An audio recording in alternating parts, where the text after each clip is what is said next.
Ethan Carter stood silently by the floor-to-ceiling window of his penthouse office at Novatech, gazing out at the snow-covered city of Boston below. The shimmering lights of the bustling city reflected off the icy streets, creating a golden glow that stretched across the cold winter night. Yet, amidst all the beauty and grandeur, Ethan felt an emptiness that no amount of success or wealth could ever fill. At 43, Ethan Carter was the embodiment of achievement. As the CEO of Novatech, one of the world's leading technology firms, he was admired for his sharp intellect, bold strategies, and groundbreaking innovations. To the outside world, he was a man who had it all: power, influence, and a flawless reputation. But behind Ethan's life had taken a tragic turn at the age of 23, when his parents passed away in a car accident, leaving him to take over the family business.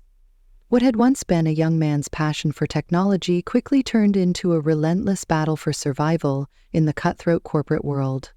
Over the years, friends drifted away, and personal relationships crumbled under the weight of his self-imposed isolation. Ethan had built walls around himself, believing that keeping people at a distance was the only way to protect himself from pain. But everything changed one cold winter night. As Ethan drove home after a long day of meetings, he noticed a woman struggling to push a small cart laden with groceries through the snow.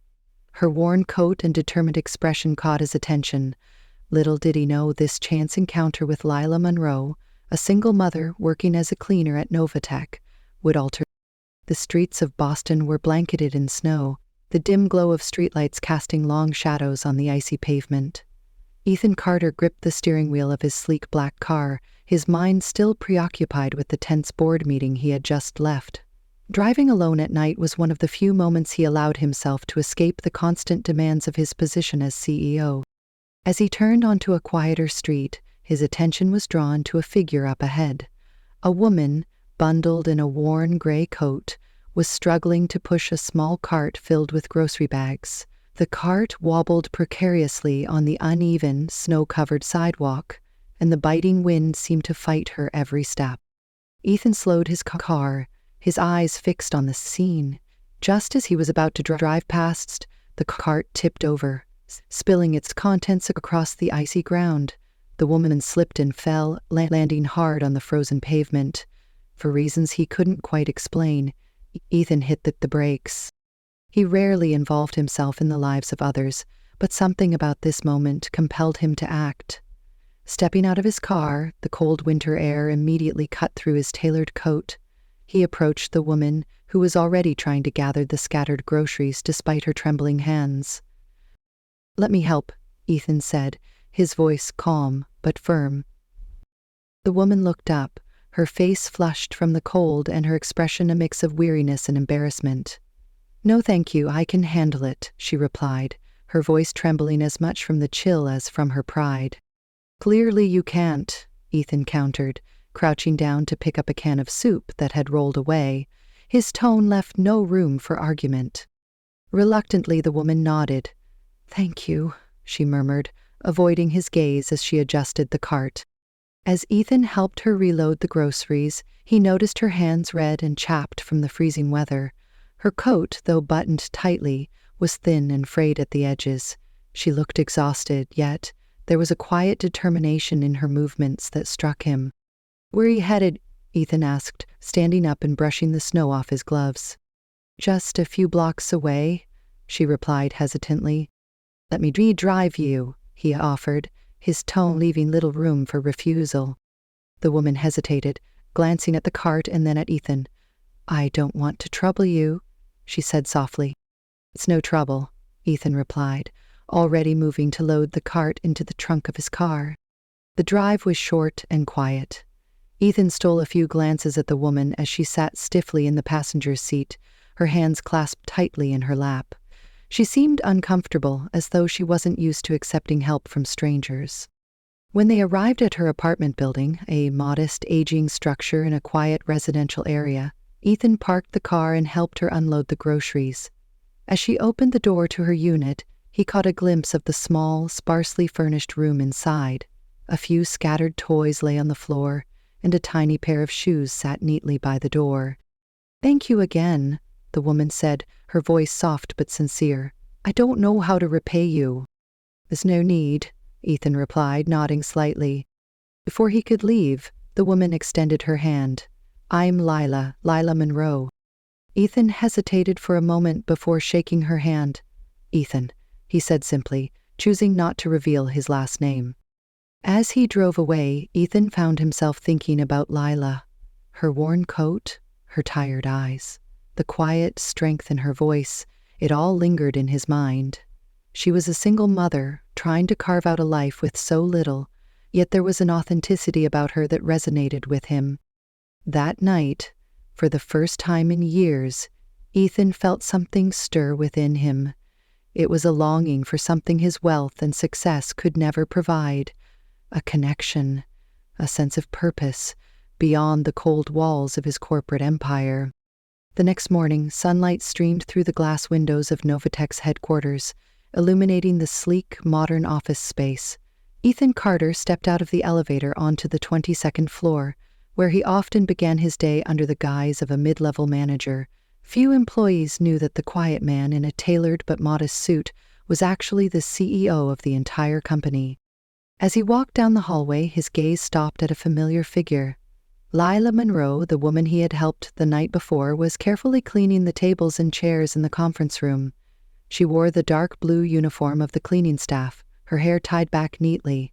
Though her face carried an air of exhaustion, she moved with precision and care, wiping down each surface with deliberate, unhurried motion. Ethan paused, watching her for a moment. He didn't know why he was drawn to her, but there was something about her quiet determination that made him linger.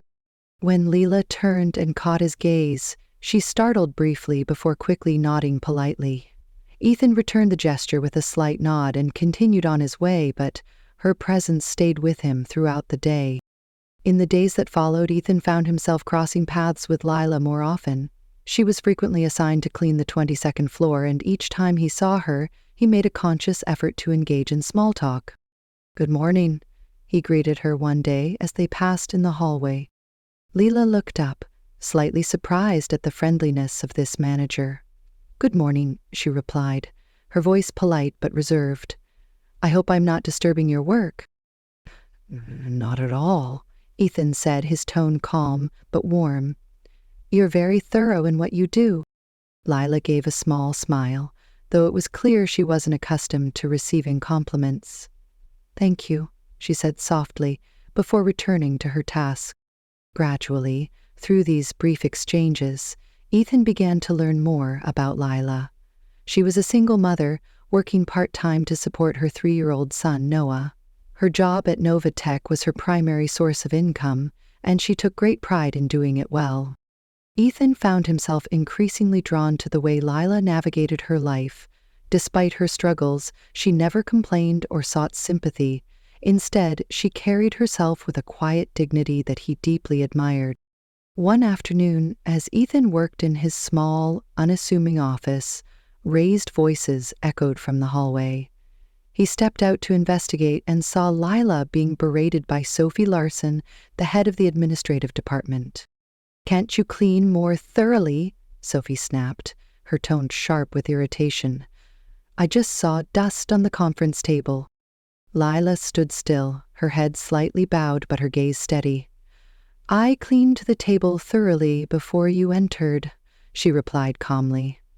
"The dust might have settled from the documents you brought in."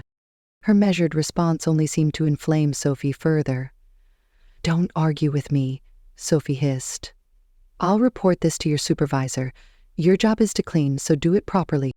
Ethan felt a surge of anger rise within him. He knew Sophie's criticism was unfounded and Lila didn't deserve to be treated this way. However, he also knew that stepping in as a manager might complicate matters further. After Sophie stormed off, Ethan approached Lila. "Are you all right?" he asked, his voice low with concern. Lila took a deep breath, steadying herself.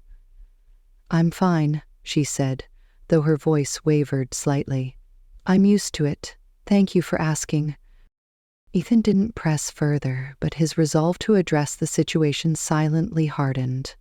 That evening, using his authority as CEO, he sent a directive to the administrative department emphasizing the importance of respecting all employees, regardless of their roles. He also instructed the cleaning team supervisor to investigate and address Sophie's habitual complaints. The next day, Sophie received a formal email from senior management warning her to adjust her behavior. No one suspected that Ethan was behind it all. Over the following days, Lila noticed the changes. Sophie's reprimands ceased, replaced by an uncomfortable silence. Though Lila had no idea what had happened, she felt an unspoken sense of protection from somewhere within the company. During another encounter in the hallway, Lila was the one to speak first. "Thank you for checking in the other day," she said, her voice soft but sincere. "It meant a lot to me." Ethan nodded, maintaining his calm exterior. "It's important to me that everyone here is treated fairly," he replied. His response made Lila feel a warmth she hadn't expected. Though she couldn't pinpoint it, she sensed that there was more to this manager than met the eye. From that point on, Lila no longer felt alone at work. Every time she saw Ethan, she felt a quiet reassurance. And for Ethan, these moments of connection with Lila brought him a rare sense of joy, a reminder of the simple human interactions he had been missing amidst the cold walls of the empire he had spent his life building. But Ethan's care for Lila didn't stop there. Through Novatech's anonymous charity fund, he arranged for Noah to receive a scholarship at a high-quality preschool. When Lila received the notification, she was initially hesitant, but ultimately accepted it for Noah's benefit. Another time, Ethan overheard Lila mention her love for interior design, a passion she had abandoned when she became a mother. Recognizing that her dream still burned brightly, he secretly funded her enrollment in an online course offered by a prestigious academy. "Maybe someone out there truly believes I can do it," Lila told Ethan during one of their conversations. "I still don't know who the donor is, but I'm grateful to them." Ethan only smiled, saying nothing. He felt a quiet joy seeing Lila slowly rediscover hope in her life.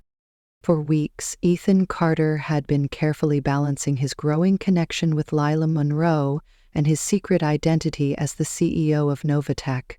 He knew that revealing the truth too soon could complicate things, but the more time he spent around her, the harder it became to keep his secret. Lila, on the other hand, had started to feel a sense of comfort in Ethan's presence. Though she didn't know much about him, his kindness and quiet support had become a rare source of stability in her otherwise chaotic life. She often found herself looking forward to their brief conversations, even if she didn't fully understand why. But not everyone at Novatech viewed their interactions in the same light. Sophie Larson, the head of the administrative department, had been keeping a close eye on Lila ever since the reprimand she received from senior management. She couldn't shake the feeling that Lila was receiving special treatment, and her suspicions only grew when she noticed Ethan's frequent visits to the cleaning staff's floor. One afternoon, Sophie decided to confront Lila directly.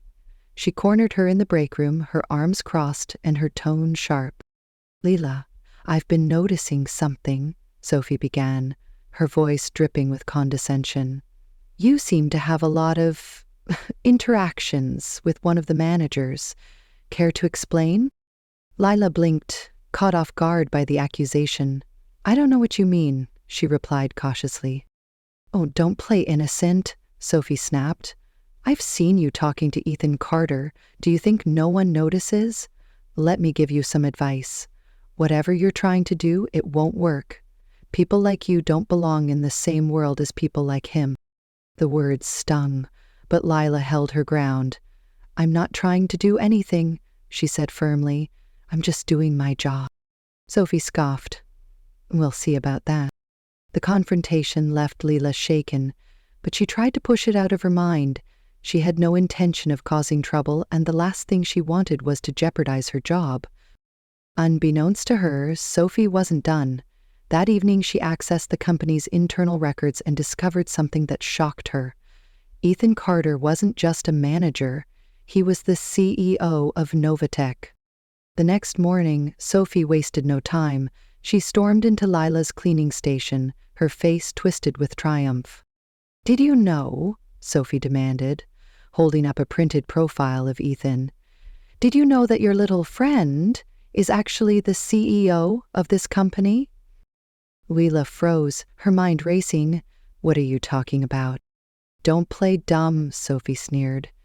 "Ethan Carter isn't just some manager. He's the CEO, and you've been cozying up to him this whole time, haven't you?"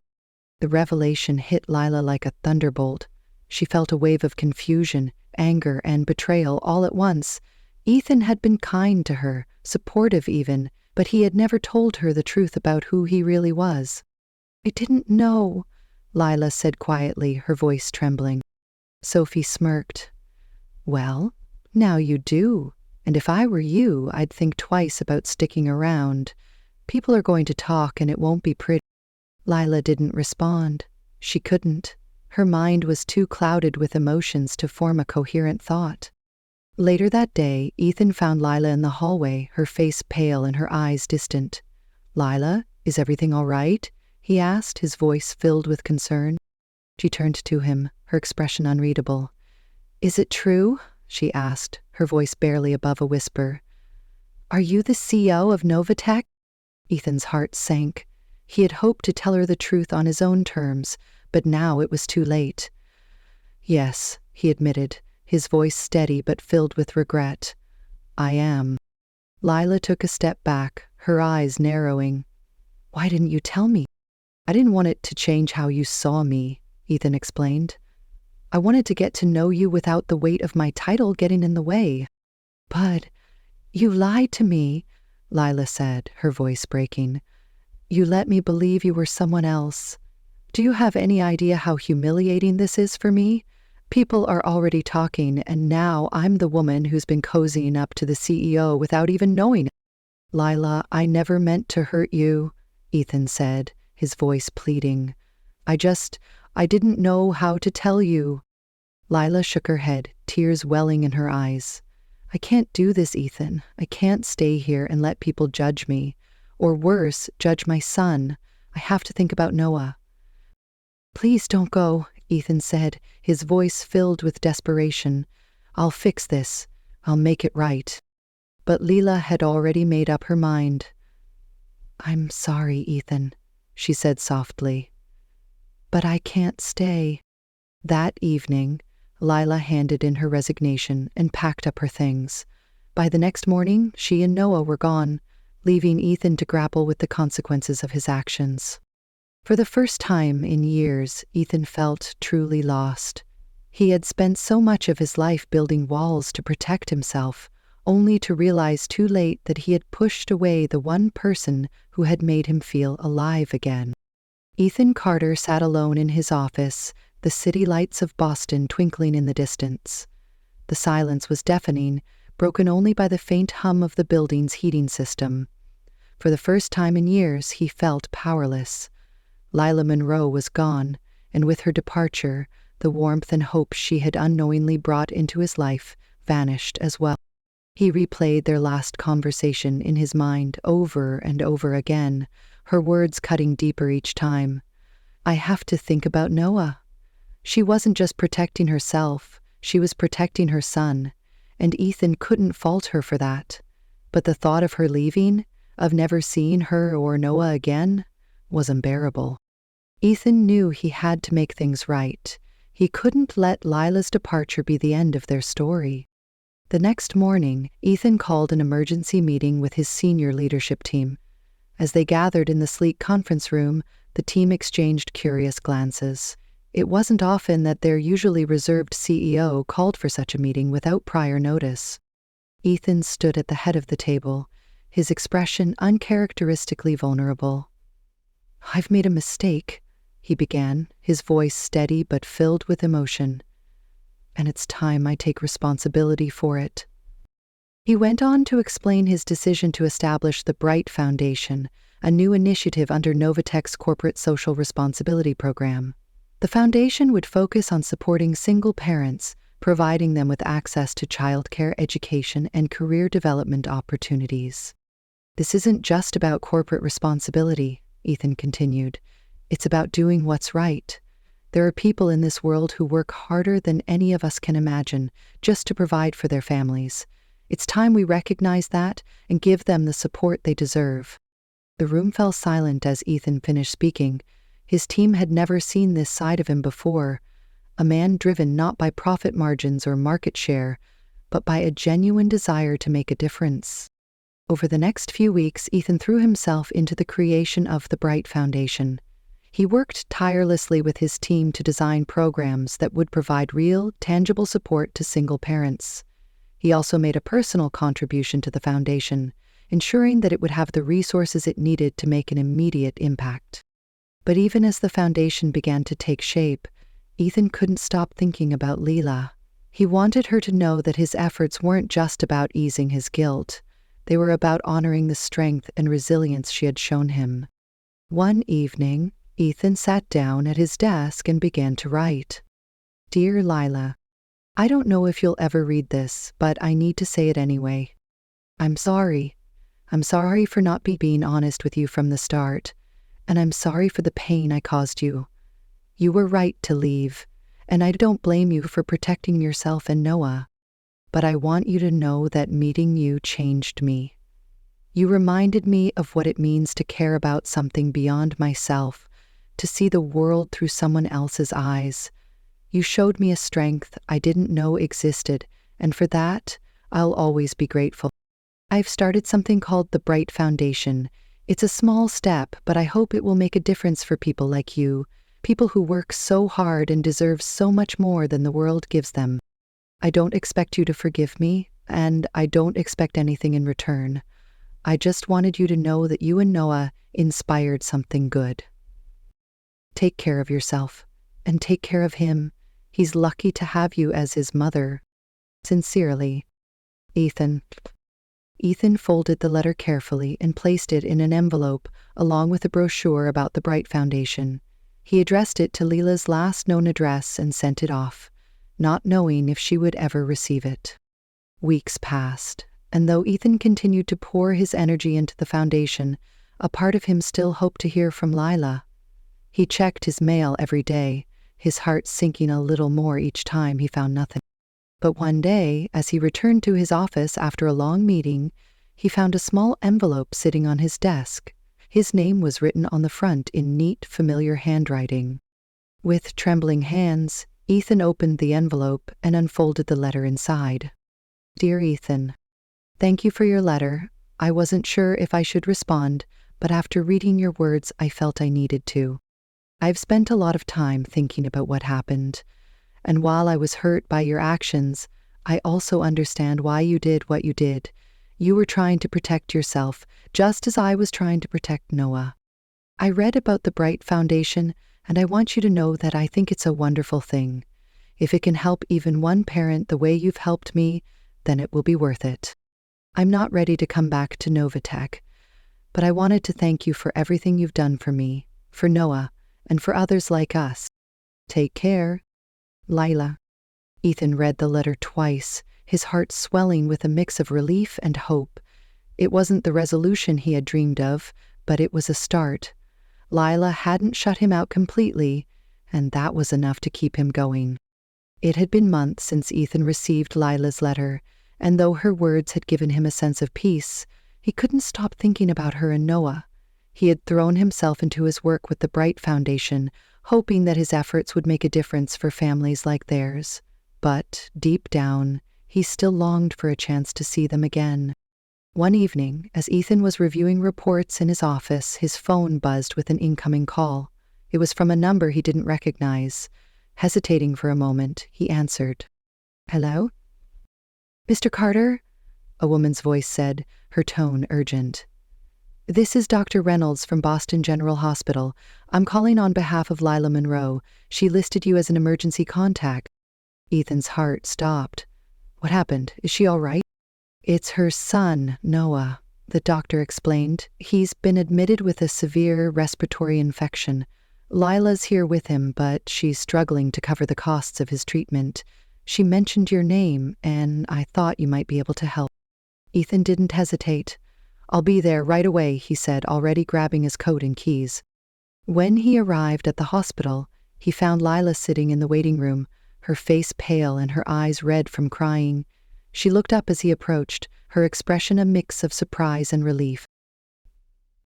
"You listed me as your emergency contact," he said gently. "I'm here to help." Lila's shoulders sagged, and for the first time she let her guard down.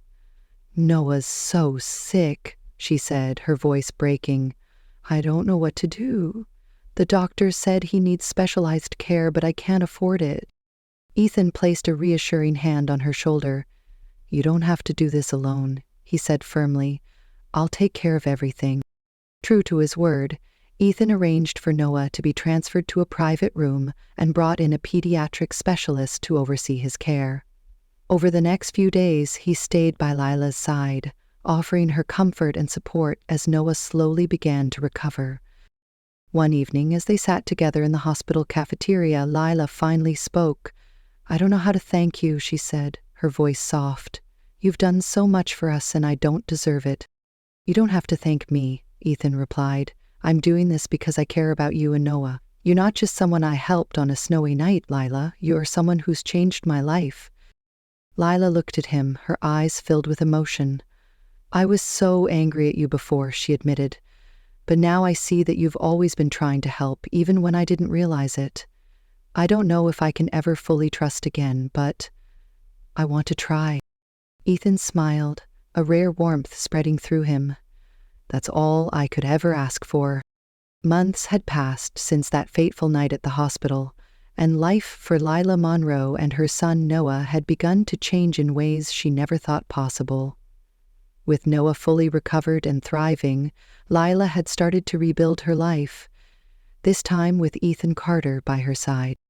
Ethan had kept his promise to support her, but he had also been careful to give her the space she needed to trust him again.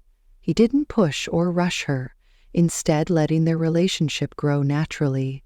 Slowly but surely, Lila began to see the man behind the title of CEO, the man who had shown her kindness on a snowy night, the man who had stood by her when she needed him most, and the man who had quietly worked to make the world a better place for people like her. One sunny afternoon, Ethan invited Lila and Noah to his home for the first time. It wasn't the cold, corporate penthouse she had imagined. It was a warm, inviting space filled with books, plants, and personal touches that reflected the man Ethan truly was. As Noah played with a set of wooden blocks Ethan had bought for him, Lila wandered over to the large window that overlooked the city. Ethan joined her, standing quietly by her side. "This place doesn't feel like what I expected," Lila said, glancing at him with a small smile. Ethan chuckled softly. "What did you expect?" "I don't know," she admitted. "Something colder, more like the office." Ethan's expression grew thoughtful. "It used to be like that," he said. "For a long time, I thought I didn't need anything more than my work. But then I met you, and I realized how empty my life really was." Lila looked at him, her heart softening. "You've done so much for me and Noah," she said. "I don't know how I'll ever repay you." "You don't have to repay me," Ethan said, his voice gentle. "You and Noah have already given me more than I could ever ask for. You've given me a reason to care about something beyond myself." Tears welled in Lila's eyes, but this time they were tears of gratitude and hope. For the first time in years, she felt like she wasn't alone. A few weeks later, Ethan invited Lila to attend the official launch event for the Bright Foundation. The event was held in a beautiful outdoor garden, with lights strung across the trees and a stage set up for speeches. Lila hesitated at first, worried about being in the spotlight, but Ethan reassured her. "You don't have to say anything," he told her. "Just being there would mean the world to me." When the night of the event arrived, Lila stood in the crowd with Noah by her side, watching as Ethan took the stage. He spoke with a passion and sincerity that moved everyone in attendance, sharing the story of why he had created the foundation and the people who had inspired him to do so. "This foundation is about more than just providing resources," Ethan said, his voice steady but filled with emotion. "It's about recognizing the strength and resilience of single parents who work tirelessly to give their children a better life. It's about giving them the support they deserve so they never have to feel like they're alone." As the crowd erupted into applause, Ethan stepped down from the stage and made his way over to Lila and Noah. He knelt down to Noah's level, handing him a small pin with the foundation's logo on it. "This is for you, buddy," Ethan said with a smile. "You're the reason this all started." Noah beamed, clutching the pin tightly in his small hands. Then Ethan turned to Lila, his expression soft but serious. "Lila," he began, reaching into his pocket and pulling out a small velvet box. Lila's breath caught as he opened it, revealing a simple but elegant ring. "I know I've made mistakes," Ethan said, his voice steady but filled with emotion. "But I also know that meeting you and Noah was the best thing that's ever happened to me. You've shown me what it means to love, to care, and to hope again. I don't want to spend another day without you by my side." He took a deep breath, his eyes never leaving hers. "Lila Monroe, will you marry me?" Tears streamed down Lila's face as she looked at the man who had done so much for her and her son. She thought about everything they had been through, the struggles, the misunderstandings, and the moments of quiet connection that had brought them to this point. "Yes," she whispered, her voice trembling with emotion. "Yes, I'll marry you." The crowd around them erupted into cheers as Ethan slipped the ring onto her finger. Noah clapped excitedly, wrapping his small arms around both of them. In that moment, under the twinkling lights of the garden, Ethan, Lila, and Noah became a family. It wasn't the life Lila had imagined for herself, but it was better. It was filled with love, hope, and the promise of a brighter future. The video ends with a montage of their new life together, Lila pursuing her passion for interior design, Noah playing happily in their backyard, and Ethan finding joy in the simple moments of family life. The final shot shows the three of them sitting together on a park bench, laughing as the sun sets behind them, a picture of the happiness they had all worked so hard to find. Thank you for watching this beautiful story of love, resilience, and second chances. If this story touched your heart, don't forget to give it a thumbs up and share it with someone who might need a little inspiration today. At Emma Stories, we bring you tales that remind us of the power of kindness, hope, and the connections that change our lives forever.